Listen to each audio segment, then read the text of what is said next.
when we were kids, there wasn't very little tiling, and that started after World War II also. And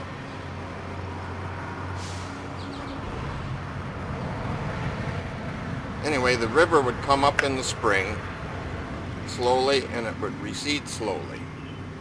And now it's up and down like a yo-yo. The runoff is so much quicker. When I first started canoeing as a young boy, the river would come up in the spring and it would recede. And usually by the time the end of June came, it was back down in its banks. And now, due to the runoff from the tiling and everything, it's up and down like a yo-yo, I always say. It's just, in several days it'll fluctuate quite a bit, and you didn't get that back. My experience, my best experience was in 2001.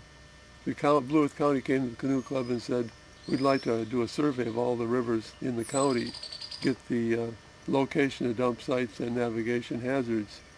And I got put in charge of that project, and so for the next summers, 3, 4, actually into the 4th summer, we did paddle all the miles, all 305 I think it is, of the 6 rivers.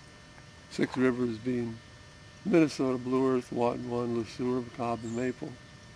And it's quite a bit, and there's some real brushy areas. And I think one 3-hour stretch had 25 portages, and they're not portages that were there before we arrived. They're bushwhack portages where you figure out how you can possibly land and drag your boat up, and how you can possibly get through the woods and all the head-high weeds. Miserable stuff, but we did it all. Having expectations, so I couldn't say more or less. What was a roughly 1 dump site a mile we found, so we found around 300 of them.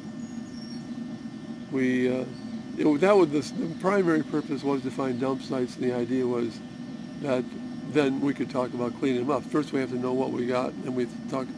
However, we hadn't gone very far into the project. We could see that the amount of work required to clean them up is way beyond anybody's capacities if they did have the will, because we found dump sites, for example, we found several places where town of St. Clair, town of Good Thunder had city dump in the river. The money it would cost, you just can't imagine, inconceivable. Volunteers can make little changes here and there, but not much. So that's the main thing we found about dump sites. I was brought up on this one.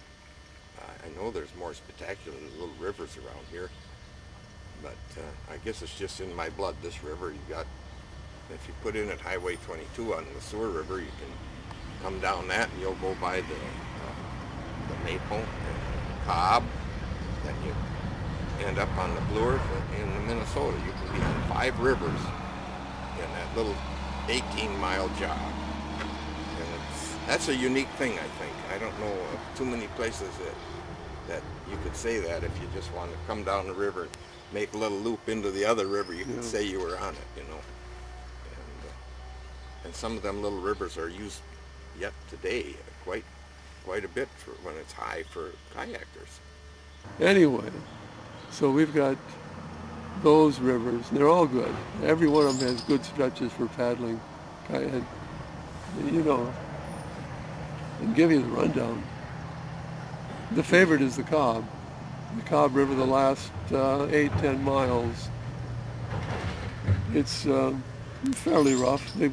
By classification, there's some class 2 rapids at the right water, which is fairly rough. Waves that high, maybe 2-3 feet, and big rocks and sharp corners and all that kind of thing. That's probably the favorite. The other favorite is the Blue Earth, below the dam. It's fast, and it's got a bunch of pools, but then some rapids between them. And that one is most popular, I'm sure. Some people have said it's the most popular in southern Minnesota, and that's because it's well known. It's a big river. It's kind of forgiving. If you do fall in, there's a lot of room. You're not moving quite as fast on the Cobb. But that's probably the favorite among the public. when I'm on the river, especially alone, there's a real spiritual connection. And that might sound weird, but it's there. And you can almost feel it. If it's just, I don't know how to explain it. It's just, you're close to God. That's for me. It's a big freedom to be out there all alone on the river, even with somebody else, but all alone, you pick it up. I don't know. Do you ever get that feeling, Brian? Yeah. Yeah. They're, I've got when I was a kid, I had some experiences with being out in nature and suddenly just feeling part of it.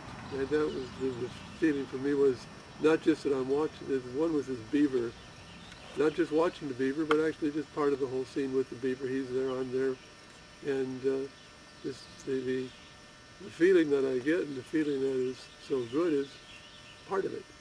And that's part of the natural way of things. There it is, and I'm in it. You're part of the Nothing more. equation. Yeah. Yeah, it can overcome you. It just makes you feel good. Yeah, it's good. I get it sometimes out skiing, just when we stop to look, and it's just neat. You know? We didn't mention that skiing angle, yeah. Well, In a way. it's just beautiful.